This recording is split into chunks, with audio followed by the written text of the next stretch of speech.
ఫలం కోసం అయితే మాత్రం ఏ కర్మ అయినప్పటికి కూడా అది బంధమే. ఇదే కర్మ చిత్తశుద్ధి కోసం అయినప్పుడు, అంతఃకరణ శుద్ధి కోసం అయినప్పుడు అది మాత్రమే మోక్షం కోసం. ఇప్పుడు ఫస్ట్ ఇక్కడ పట్టుకోండి, మీకు మోక్షము జ్ఞానం అటు పక్కన పెట్టి కర్మయోగం. కర్మలో పడ్డామా సాధన సాధ్యాలే కనుక కర్మచక్రంలో పడిపోతాం, సంసార చక్రంలో పడిపోతాం. కాబట్టి కర్మ చేయకుండా ఉండలేము, కర్మ చేయాలి. కానీ ఈ కర్మని కర్మయోగంగా మార్చుకోవాలి. Very very important. నువ్వు కర్మే చేసావనుకో అది బంధం, కర్మ బంధం, అజ్ఞానజనితం గనక. అదే గనక చిత్తశుద్ధి కోసం, అంతఃకరణ శుద్ధి కోసం గనక నువ్వు కర్మ చేస్తే తద్వారా నీకు బంధం వచ్చేందుకు అవకాశం లేదు. పైపెచ్చు నీకు జ్ఞానాన్ని పొందడానికి ఉపయోగపడతా ఉంది. ఇది చాలా ఇంపార్టెంట్ పాయింట్. కాబట్టి జ్ఞానం ఎంత ముఖ్యమో అంటే సాంఖ్యం ఎంత ముఖ్యమో కర్మయోగం కూడా అంతే ముఖ్యము. ఎందుకని కర్మయోగం లేకుండా చిత్తశుద్ధి రాదు. అంతఃకరణ శుద్ధి లేకపోతే మాత్రం గురువు ఇచ్చేటువంటి జ్ఞానం మనసులో నిలవదు. ఇది క్లియర్. కాబట్టి మోక్షం అనేటువంటిది జ్ఞాన రూపంలో ఉంది అనేది స్థిరీకరింపబడింది మనకు. ఎప్పుడైతే మోక్షం జ్ఞాన రూపంలో ఉందో, జ్ఞానం మరొకరి ఇస్తేనే వస్తుంది కనుక, గురువు జ్ఞానం ఇస్తేనే మనకు జ్ఞానం వస్తుంది. కానీ గురువు జ్ఞానం ఇచ్చినా కూడాను అందుకునే అవకాశం లేకుండా ఉంటుంది. ఎందుకని? అంతఃకరణ శుద్ధి లేకుండా పోవడం కనుక. అంతఃకరణ శుద్ధి ఎందుకు లేదు తెలుస్తుంది అదంతా కూడా ఇప్పుడు వరకు. కేవలం చిత్తశుద్ధి లేకుండా పోవడం వల్లనే అంతఃకరణ శుద్ధి లేదు. ఈరోజు మనకు డీప్గా సబ్జెక్ట్లోకి ప్రతిసారి వెళ్ళినట్టు నేను వెళ్ళకపోయినా ఈరోజు చాలా ఇంపార్టెంట్ మీకు ఇది ప్రాక్టికల్. కాబట్టి క్లియర్గా మైండ్లో పెట్టుకోండి. కాబట్టి అంతఃకరణ శుద్ధి కోసం, ఎందుకని శుద్ధి లేనిదే జ్ఞానం వచ్చేటువంటి అవకాశం లేదు. కాబట్టి ఇది కర్మకు కర్మయోగానికి ఉండేటువంటి ప్రధానమైన వ్యత్యాసం. ఇంకొక అతి ముఖ్యమైనటువంటి వ్యత్యాసం కూడా ఉంది. నెక్స్ట్, నేహాభిక్రమనాశోస్తి ప్రత్యవాయో న విద్యతే స్వల్పమప్యస్య ధర్మస్య త్రాయతే మహతో భయాత్. ఇహ నేహ న ఇహ అభిక్రమనాశః అస్తి. నేహాభిక్రమనాశోస్తి. గీతలో ఇప్పటి వరకు మీరు చూశారు. ఎందుకు టెక్స్ట్ ఇంపార్టెంట్ అంటే ఎక్కడ పదాన్ని విడగొడుతున్నామో, అక్షరాన్ని విడగొడుతున్నామో అది టెక్స్ట్ని చూసినప్పుడే అర్థమవుతుంది. లోకం చెప్పేటప్పుడు మాత్రం దాన్ని జాగ్రత్తగా చూడాలి. నేహాభిక్రమనాశోస్తి పదం ఏంటో తెలుసా? అభిక్రమ. నేహాభిక్రమ అనులా 9. అభిక్రమ ఈజ్ ద వర్డ్. న ఇహ, ఇహ ఒక పదం, న ఒక పదం, అభిక్రమ ఒకటి, నాశ ఒకటి, అస్తి ఒకటి. కాబట్టి నేహాభిక్రమనాశోస్తి. ఇహ ఈ కర్మయోగంలో, ఇదిగో దీంట్లో ఇంకొక బ్యూటీ ఉంది. ఇహ అస్మిన్ కర్మయోగే అభిక్రమనాశ. అభిక్రమ అంటే ప్రారంభ. అభిక్రమ అంటే ప్రారంభ, ప్రారంభము, మొదలు అని అర్థం. అభిక్రమ. నాశ అంటే వినాశము. ఫస్ట్ అక్షరం నేహ నా ఉంది, చివరి పదం అస్తి. నాస్తి, నాస్తి, నా అస్తి, అస్తి నా లేదు అని అర్థం. కాబట్టి ఇహ ఈ కర్మయోగంలో అభిక్రమనాశ దోషం, అది దోషం. అది అభిక్రమనాశ అనేది అది ఒక దోషం. ఈ కర్మయోగంలో, కర్మలో ఉంది కానీ కర్మయోగంలో అభిక్రమనాశ దోషం లేదు. నంబర్ 1. నంబర్ 2, సెకండ్ లైన్, ప్రత్యవాయో న విద్యతే. ప్రత్యవాయ, ఈ ప్రత్యవాయ దోషం రెండవది. ఇది కూడాను న విద్యతే, ఇది తెలియడం లేదు. కాబట్టి కర్మయోగంలో ఇంకొక ప్రధానమైనటువంటి తేడా ఏమిటంటే అభిక్రమనాశ దోషం లేదు, ప్రత్యవాయ దోషం లేదు. ఈ కర్మయోగాన్ని స్వల్పం అప్యస్య ధర్మస్య, థర్డ్ లైన్, స్వల్పమపి అస్య ధర్మస్య, అస్య అంటే యోగధర్మస్య అనుష్ఠితం ఇంప్లైడ్. స్వల్పమప్యస్య ధర్మస్య స్వల్పం అపి అస్య ధర్మస్య అస్య అంటే యోగధర్మస్య అనుష్ఠితం త్రాయతే మహతో భయాత్. మహతః గొప్పదైనటువంటి భయాత్ భయము నుండి త్రాయతే రక్షిస్తుంది అని అర్థం. మహతో భయాత్ త్రాయతే రక్షతి ఇత్యర్థః. చూచారా, ఇది మన రక్షణకు కూడా ఉపయోగపడదు, రక్షిస్తూ ఉంది అంటున్నాడు. కాబట్టి చాలా ఇంపార్టెంట్ కర్మయోగం. నేహాభిక్రమనాశోస్తి, అభిక్రమనాశ అస్తి నాస్తి. కాబట్టి ఈ కర్మయోగంలో అభిక్రమనాశం లేదు. అభిక్రమ అంటే ప్రారంభ, తస్య నాశ ఇది అభిక్రమనాశ.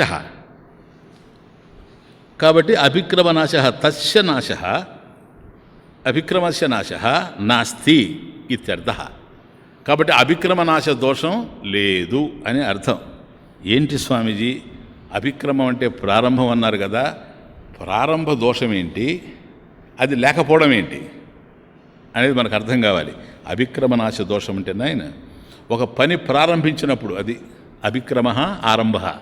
ఒక పనిని మనం ఆరంభించినప్పుడు లేదా మొదలెట్టినప్పుడు మధ్యలో ఆపేశామనుకోండి, దానివల్ల మనం ఆశించినటువంటి ఫలం అందదు. అది అభిక్రమనాశ. యథా కృష్యాదేహే, ఒక ఎగ్జాంపుల్ ఇస్తాం. యథా కృష్యాదేహే, వ్యవసాయం ఉంది. ఈ వ్యవసాయంలో పాపం బాగా పొలం దున్నాడు.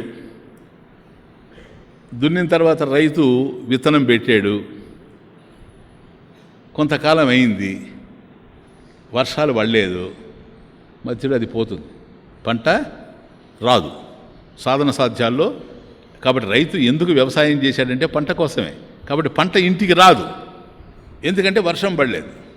వర్షం పడింది కానీ తెగుళ్ళు వచ్చాయి, వాటికి సంబంధించినటువంటి నివారణ చర్యలు తీసుకోలేదు, అప్పుడు రాలేదు.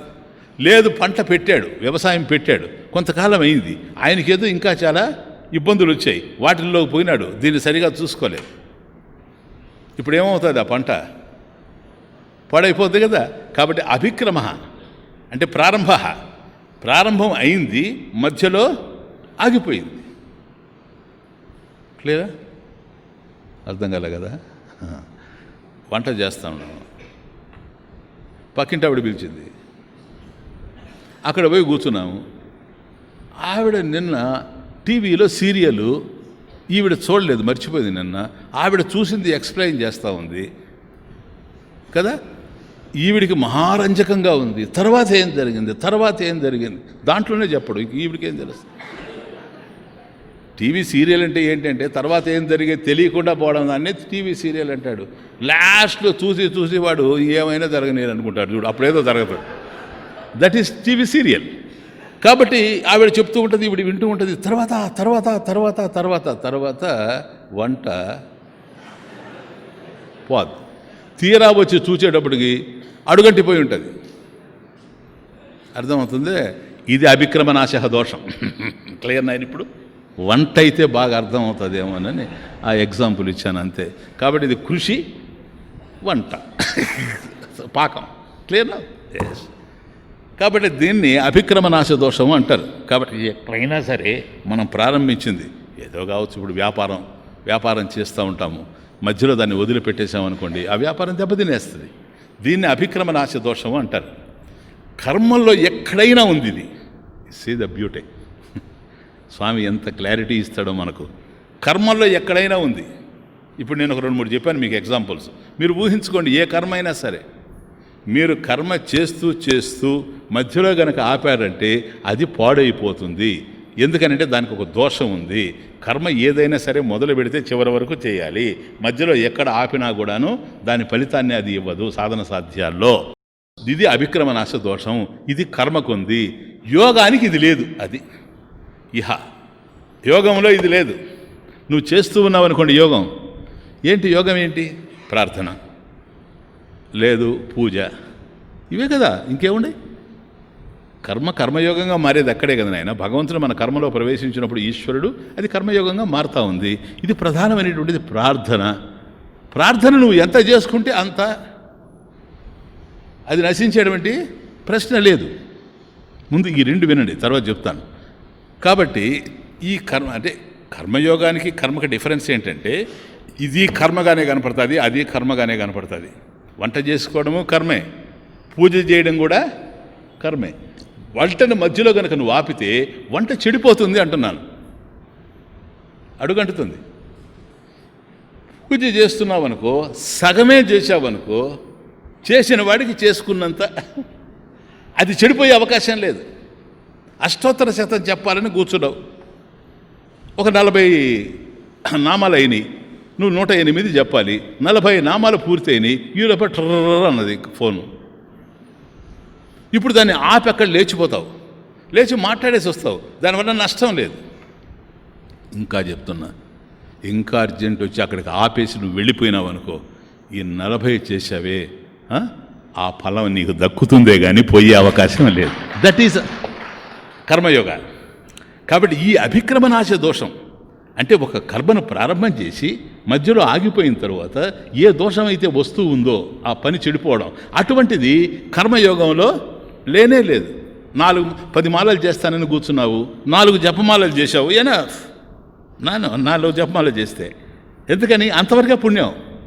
ధ్యానం చేస్తాను ఒక అరగంటని కూర్చున్నావు, 15 నిమిషాలు ధ్యానం చేశావు, ఎక్కడికి పోదు. అది కర్మ.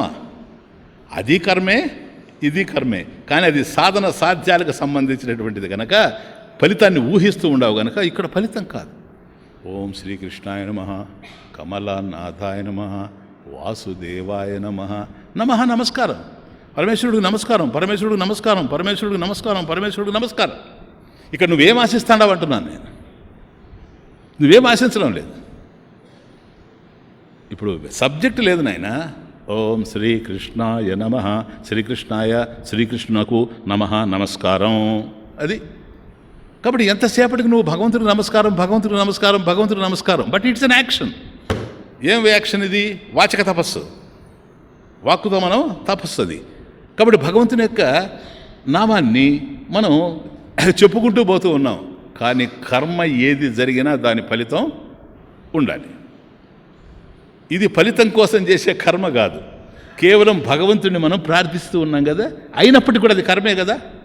జపం చేస్తున్నాడు, అది కర్మ అవునా కాదా? కర్మే కదా, దాని ఫలితం ఉండాలి కదా. అదే లౌకిక కర్మ అయితే లౌకిక ఫలితం ఉంటుంది. ఇహ స్వర్గేషు, ఆ లౌకిక ఫలం ఈ లౌకికంగా ఈ లోకంలోది కావచ్చు, స్వర్గంలోది కూడా కావచ్చు. యజ్ఞయాగాది కర్మలు అవి ఎక్కడ మధ్యలో ఆగిపోయినా, ఒక యాగం చేస్తూ ఉన్నాడు, ఒక క్రతువు చేస్తూ ఉన్నాడు, ఆ క్రతువు మధ్యలో ఆగింది, యాగం మధ్యలో ఆగింది, దాని ఫలితం పోతుంది, రాదు నీకు. ఇది అది కాదు. ఒక 10 నామాలు నువ్వు చెప్పినా కూడాను ఆ కర్మ జరిగింది కనుక దానికి ఫలితం ఉండాలి. కానీ అది లౌకిక ఫలం కాదు, అలౌకిక ఫలం. అలౌకిక ఫలం యొక్క రిజల్ట్ ఏంటి? దయ వచ్చేస్తుంది నీకు, దాన్ని ఎవ్వరు ఆపలేరు. ఇది కర్మయోగంలో ఉండేటువంటి బ్యూటీ. కాబట్టి చేసుకున్న వాళ్ళకి చేసుకున్నంత. నెక్స్ట్, కాబట్టి అభిక్రమనాశ అస్తి నా, అభిక్రమనాశ దోషం లేదు. రెండవది ప్రత్యవాయో నవిద్యతే, ఇది ప్రత్యవాయ దోషం. ఇంతకుముందు అభిక్రమనాశ అన్నప్పుడు యథా కృష్యాదేహే అన్నాను, అది ఎగ్జాంపుల్. కృష్యాదేహ అంటే వ్యవసాయం, కృషి అంటే వ్యవసాయం, కృషి, గోరక్ష, వాణిజ్యం ఇవన్నీ కూడాను. కాబట్టి వాణిజ్యమైన, వ్యవసాయమైన ఇవన్నీ కనుక మధ్యలో కనుక వదిలిపెడితే అభిక్రమనాశ దోషం వస్తుంది. ఇక రెండవది ప్రత్యవాయో నవిద్యతే, ప్రత్యవాయ చికిత్సావత్, ప్రత్యవాయ చికిత్సావత్. ఇప్పుడు ఒక మనిషికి రోగం వచ్చింది, చికిత్స చేస్తూ ఉండరు, డాక్టర్ దగ్గరికి తీసుకెళ్తే ఆ వైద్యుడు ఆయనకి ట్రీట్ చేస్తూ ఉండాడు అనుకోండి. ఇప్పుడు దీంట్లో కూడాను కొన్ని ఇది కర్మే, ఇది ఏదో కాదు కర్మ. దీంట్లో ప్రత్యవాయ దోషం వచ్చేటువంటి అవకాశం ఉంటుంది. చూసారు, అది తమాషా. అభిక్రమ నాశమేమో తెలిసిపోయింది నీకు, ప్రారంభించినటువంటి దాన్ని మధ్యలో వదిలేస్తే వచ్చేటువంటి నాశం దోషం ఏదైతే ఉందో అది అభిక్రమ నాశ దోషం. ప్రత్యవాయ దోషం ఏంటంటే చికిత్సావత్. ఇప్పుడు డాక్టరు చికిత్స చేస్తూ ఉన్నాడు, మనకు ట్రీట్ చేస్తూ ఉన్నాడు, మన వ్యాధి ఏదో తెలుసుకొని ఆ వ్యాధికి ఏ విధమైనటువంటి మందు ఇవ్వాలని ఆయన ఇస్తూ ఉన్నాడు. అందుకని కదా ఇప్పుడు మనకు స్లిప్లో కనపడుతున్నది 1+1 1+1+1 అంటే 1+1 అంటే ఉదయం ఒకటి సాయంకాలం ఒకటి, 1+1+1 అంటే ఉదయం మధ్యాహ్నం సాయంత్రం అని రాస్తాడా లేదా? అది మోతాదు. మనం 4+4+4 తీసుకున్నాం అనుకో. ఎందుకంటే ఈ మాత్రలు నాకు తగ్గిస్తాయి గనక ఎక్కువ వేసుకుంటే ఇంకా తొందరగా తగ్గిపోతుందని తీసుకుంటే పోతుంది. దెబ్బతింటుందా లేదా? ఇది ప్రత్యవాయు దోషం. చికిత్సావత్, చికిత్సలాగా. నెంబర్ 2 ఇంకొకటి కూడా ఉంది. ఈ ప్రత్యవాయు దోషంలో చికిత్సావత్ అన్నాడు భాష్యంలో ఆచార్యులు వారు. ఇది కేవలం మోతాదే కాకుండా పథ్యం చెప్తాడా? చెప్పడా? ఇప్పుడు షుగరు బాగా పెరిగిపోయింది, డాక్టర్ గారు ఇవ్వాల్సిన మందులన్నీ ఇస్తాడు. నాయన ఇది కొద్ది నార్మల్కి రావాలా, చాలా ఎక్కువ అయిపోయింది, దీన్ని కొద్ది కంట్రోల్ చేయాల్సినటువంటి అవసరం ఉంది, అది కంట్రోల్కి వచ్చినంత వరకు నువ్వు స్వీట్స్ తినొద్దు అన్నాడు అనుకోండి. సరేనా? పోయి మందు వాడాడు, వచ్చాడు, ఇంకా ఎక్కువైంది. ఏనాయనా ఏం జరిగింది? స్వీట్స్ ఏమన్నా తిన్నావా? తిన్నాను డాక్టర్ గారు. ఎంత తిన్నావు? రోజుకు ఒక 1/2 కిలో మాత్రమే తిన్నాను. ఏమయ్యా నేను తినొద్దు అన్నాను కదా అని. అంటే కిలో అంటే ఎక్కువేమో, 1/2 కిలో తింటే పర్వాలేదు అనుకో తిన్నాను అన్నాడు అనుకోండి. ఇదేంటిది అంటే పథ్యం. చూచారా? పథ్యం సరిగా ఉండకపోయినా కూడాను చికిత్సావత్ ప్రత్యవాయ దోష, దానివల్ల కూడా ప్రత్యవాయ దోషం వస్తుంది. ఒక్కోసారి సైడ్ ఎఫెక్ట్స్ ఉంటాయి. మందు ఒకదానికి ఇస్తే ఇంకోటి మళ్ళీ తయారవుతుంది దీనివల్ల. అది ముఖ్యంగా ఎక్కువ శాతం, పెద్ద శాతమే అని చెప్పాలా, అలోపతి ట్రీట్మెంట్లో ఎక్కువ శాతం ఉంటుంది ఇది. అంటే ఒక మందు తీసుకుంటే ఆ ప్రత్యేకమైనటువంటి వ్యాధి పోయినా దానికి సంబంధించి సైడ్ ఎఫెక్ట్స్ ఇంకేదో ఉంటాయి. కాబట్టి ఈ సైడ్ ఎఫెక్ట్స్ ఏవైతే ఉన్నాయో, కాంట్రా ఇండికేషన్స్ ఉన్నాయో, ఒక్కోసారి మన దేహానికి కూడా పట్టకపోవచ్చు. ఇప్పుడు అందుకని కొన్ని ఇంజెక్షన్స్ వేసేటప్పుడు డాక్టర్ అడుగుతాడు, మీరు ఇంతకుముందు ఎప్పుడైనా ఇంజెక్షన్ వేసుకున్నారా? ఎందుకో తెలుసా? వేస్తే పడిపోతాడేమో అని.